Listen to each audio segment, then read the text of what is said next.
Bonjour, dans cette nouvelle vidéo, je vais vous présenter les différents types de virtualisation d'applications sur Xenapsys 5. Donc voilà, ça c'est notre plan. On a trois types de virtualisation. Il y a virtualisation côté serveur, côté client et virtualisation des VM hébergés. Donc voilà, on va commencer par le commencement. Tout d'abord, la virtualisation d'applications côté serveur. On a deux catégories. On a ce qu'on appelle des applications installées et des applications streamées. Ça, j'adore bien. C'est vraiment une très bonne technologie. Je vais vous expliquer, vous allez adorer aussi. Voilà, donc pour application installée, c'est tout simplement le principe est très simple. J'ai ici un serveur Xenap. J'ai ici mon client. Donc voilà, là je vais dessiner, j'ai un client avec le receiver.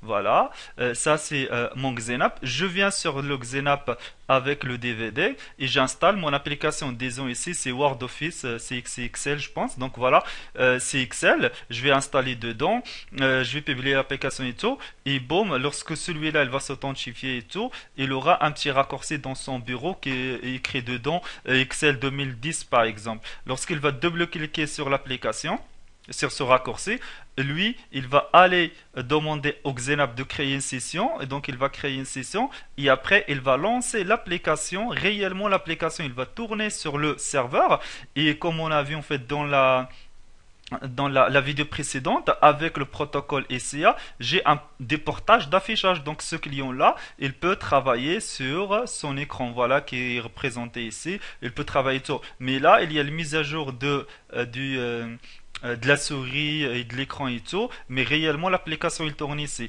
Donc du coup ça c'est le premier serveur Xenap. Disons on était par exemple 10 personnes, ça tournait bien et tout, et après on commence à l'entreprise commence à prospérer, donc dès qu'on a recruté encore des gens et des gens, voilà, donc un serveur ne suffit pas, je vais encore mettre un deuxième serveur, et là pour rendre cette application disponible sur ce serveur là, qu'est-ce que je vais faire? Je vais encore prendre le même DVD, installer l'application, j'ai un autre serveur, j'installe dedans. Ok, après, lorsque je vais passer de la version 2007 à la version 2010, par exemple, je dois réinstaller partout. Donc, si j'ai un serveur de c'est bon, sinon, si j'ai 1000 serveurs, je dois réinstaller l'application, la mettre à jour et tout ça dans tous les serveurs. Et si j'ai envie d'installer une autre application, je dois réellement avec le DVD l'installer et tout, et tout, et tout. Donc ça, c'est les applications, c'est pourquoi on les appelle installées. Donc il faut les installer.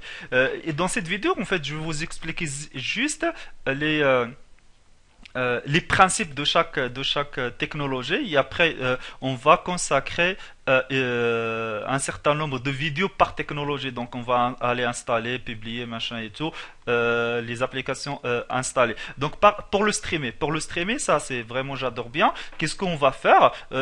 Tout ça on va laisser à côté. Je vais prendre une machine, voilà, je vais prendre une machine 2008 R2, je vais installer dedans en fait un logiciel qu'on appelle ici le profiler.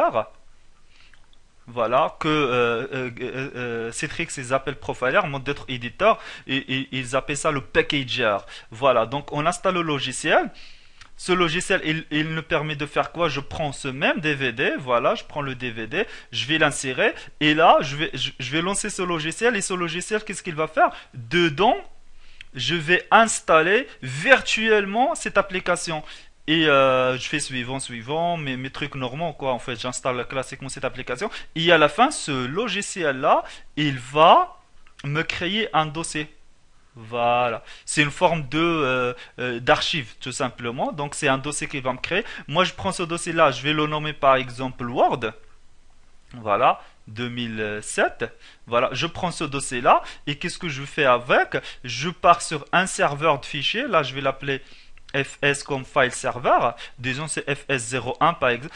Je pars dedans et après, je vais copier juste ce dossier-là. Je vais le copier ici. Voilà, je copie ce dossier-là et je le partage et c'est bon. Donc, du coup, je pars sur mon serveur Xenap et je lui dis voilà, maintenant, je vais publier une application qui est streamée vers le serveur. Puisque nous on parle ici de serveur qui est streamé vers le serveur, et là je vais lui dire voilà le partage, voilà le dossier, que mon dossier s'appelle 2007 et tout, Et c'est bon. Et donc, du coup, comment ça se passe? C'est mon client ici avec son receiver, la tablette avec son receiver, le desktop avec son receiver.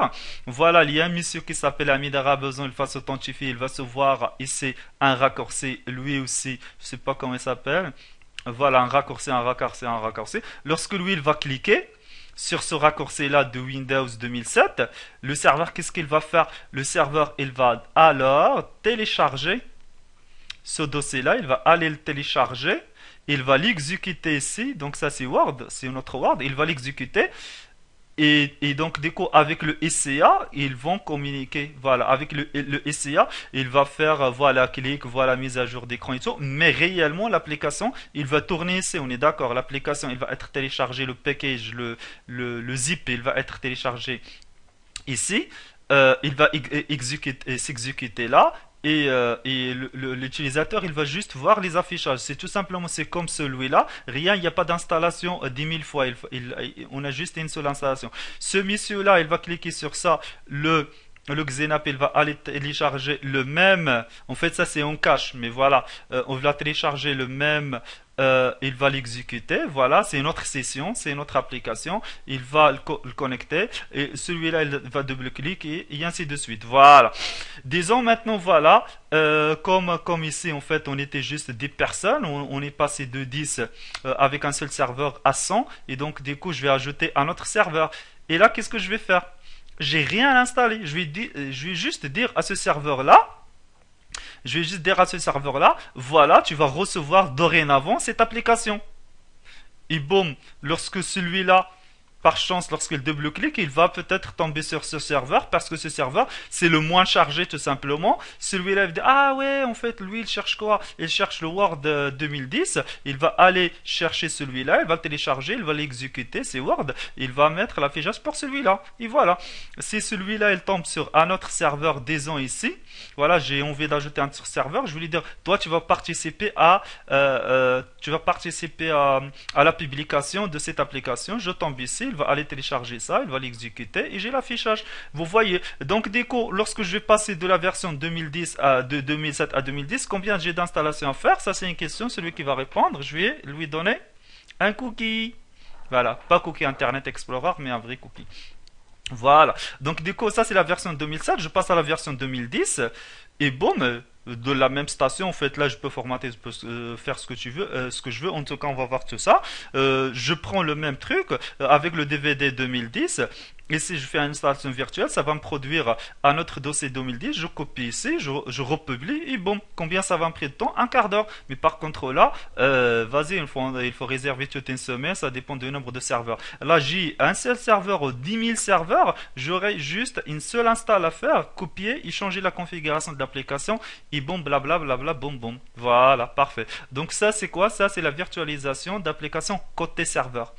On a une installation dans chaque serveur et on a application streamée. Voilà, c'est le streaming vers le serveur. Là, il faut faire bien attention. Je stream vers le serveur. Voilà. Après, vous allez me dire en fait pourquoi on a autant de types de virtualisation. Après, on va entrer dans la discussion. Une fois on va être à l'aise avec le produit, on fait tout ça, on va passer à la partie architecture. Pourquoi je vais utiliser ça, combien de serveurs je vais utiliser, les utilisateurs, les machins qu'on va dimensionner et tout ça. Tout ça, c'est la partie architecture. C'est une partie un petit peu avancée, nécessite beaucoup de connaissances. Une fois à la fin, on finit tout ce qui est technique installation, on va bien discuter autour d'un bon café et tout. Voilà. Maintenant, on passe à la deuxième catégorie, c'est virtualisation d'applications côté client. Côté client, là, c'est de la même manière. Je prends ici un profiler, voilà, sous Windows par exemple 7. Après, il y a une condition, c'est que ce profiler, il doit être parfaitement le même système d'exploitation 32 bits ou 64 bits que celui-là. Donc, pour profiler vers Windows 7, on doit faire Windows 7. Pour profiler XP, c'est XP et ainsi de suite. C'est pourquoi tout à l'heure, je pris 2008 parce que R2, parce que Xenap, il tend sur R2. Mais ne faites pas attention à ça, on va bien on reparler et l'installer, le tester et tout. Mais moi, ce qui m'intéresse, c'est le principe maintenant. Donc, je prends un profiler, je vais installer ici le logiciel de profiling, c'est le streaming profiler, voilà. Je vais l'installer ici. Je prends le DVD de Word, par exemple, ou d'Office en général. Je vais installer Word. Et là, le résultat, ça va être quoi? Ça va être Word 2007 par exemple. Ça va être un dossier. Je prends ce dossier-là sur Application Hub ou le hub d'application. C'est tout simplement un serveur de partage. Et dedans, voilà, je vais mettre un dossier qui s'appelle peut-être, voilà, qui s'appelle application streamer client. Et dedans, je vais mettre ce monsieur-là, c'est Word 2007 pardon, donc je vais mettre 2007 et voilà, je vais prendre après sur ce Xenap via la console, je vais lui dire voilà, monsieur, voilà, en fait j'ai une application que voici, elle est là, voilà son chemin, voilà les utilisateurs qui ont le droit de l'utiliser et tout, donc ça c'est la phase publication, voilà. Après, voilà, ça j'ai quoi? J'ai mon PC portable, ici j'ai un receiver. Comment ça se passe? Le receveur il va s'authentifier et tout, et donc du coup il va me créer ici tout d'abord un raccourci. Lorsque ce monsieur là il double-clique sur le raccourci, comment ça se passe? C'est que lui il va recevoir la requête, mais puisqu'en fait c'est un streaming vers le client, c'est pas lui qui va aller chercher ça et le mettre sur le client, non. Il va il va juste donner au client l'information, c'est l'adresse, c'est cette adresse, c'est 01, FS01, application client machin, et là c'est Word. Il va lui donner le chemin, voilà, il va lui donner le chemin, et lui-même, il va aller chercher ça. En fait, lorsque je dis lui, tout ça, toutes les communications, c'est le receiver. Il va aller chercher ça, et il va le télécharger ici, voilà, en local, il va l'exécuter. Et donc, cette fois, il faut faire attention, c'est que l'application, il tourne ici. C'est vrai, en fait, il y a zéro installation. Il ne va pas entrer en conflit avec tout ce qui est local, parce qu'il est isolé. Mais les ressources, en fait, elles sont consommées. C'est donc, du coup, on va voir que le streaming vers le client, de préférence, il faut le faire vers des clients qui sont lourds, c'est-à-dire vers des machines qui ont 2 Go plus et tout, des gigaoctets, mais pas pour les machines légères, genre Wise, qui n'ont pas assez de mémoire ou qui n'ont pas de disque dur. Donc, comment ça se passe? Je prends ça, je vais installer Windows 7, installer Profiler, je vais profiler mon application, ça va me donner un dossier, je vais stocker dans un serveur de fichiers, je vais la publier avec Xenap et lorsque ce monsieur va s'authentifier, double-clic, boum, non c'est pas moi, je viens ici, lui va aller chercher lui-même l'application, voilà, il va la télécharger, il va l'exécuter. Après en fait, on perd cette connexion parce que là, ça c'est quoi? Ça c'est un switch, on est d'accord, ça c'est des LAN. Donc si je coupe ça, c'est-à-dire c'est ce monsieur-là, pourquoi ils ont fait PC portable? Parce que généralement le streaming vers le client, c'est pour les commerciaux, pour les gens qui sont mobiles, qui bougent. Voilà. Et donc du coup, c'est ici lui, en fait, il va perdre la connexion RJ45, il va se déplacer pour faire une démonstration chez un client pour nous ramener de l'argent. Qu'est-ce qu'il va faire? Il va tout simplement perdre la connexion. Donc, du coup, cette application, boum, il part. C'est pourquoi on va parler à un certain moment, on va parler de mode déconnecté. Mode déconnecté. Et là, vous serez étonné. C'est que lorsqu'on va activer ça, c'est que ce monsieur-là, il peut partir avec son application qui est virtualisée. Il peut l'utiliser en mode déconnecté, en mode offline, sans réseau, une fois, il fait une seule fois, et en fait, c'est comme s'il est installé. Moi, j'adore. C'est comme s'il est installé au local, il aura droit sur ça 21 jours. Voilà. Est-ce que ça, c'est pas fort? Moi, personnellement, je trouve que c'est très, très, très, très fort. Ça, c'est la dernière technologie, c'est la virtualisation d'applications des VM hébergés. Ça, c'est surtout pour les applications problématiques ou qui nécessitent des systèmes d'exploitation un petit peu spécifiques. Comment ça se passe? Je vais prendre une machine, voilà, qui peut être physique ou virtuelle, voilà, ou virtuelle. cette machine, disons, c'est un Windows XP par exemple, que ça peut être Windows XP ou 7 ou Vista ou n'importe, mais disons c'est un Windows XP. Et là, en fait, dans mon infrastructure, disons, on a des pour le Xenap, ça c'est le Xenap. On a des pour le Xenap, il est sur Windows 2008, on est d'accord, R2.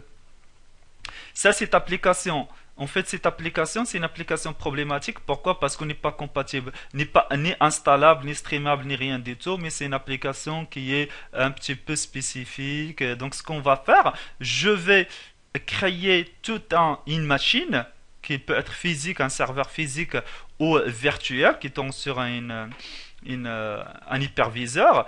Et dedans, je vais installer mon application qui est problématique.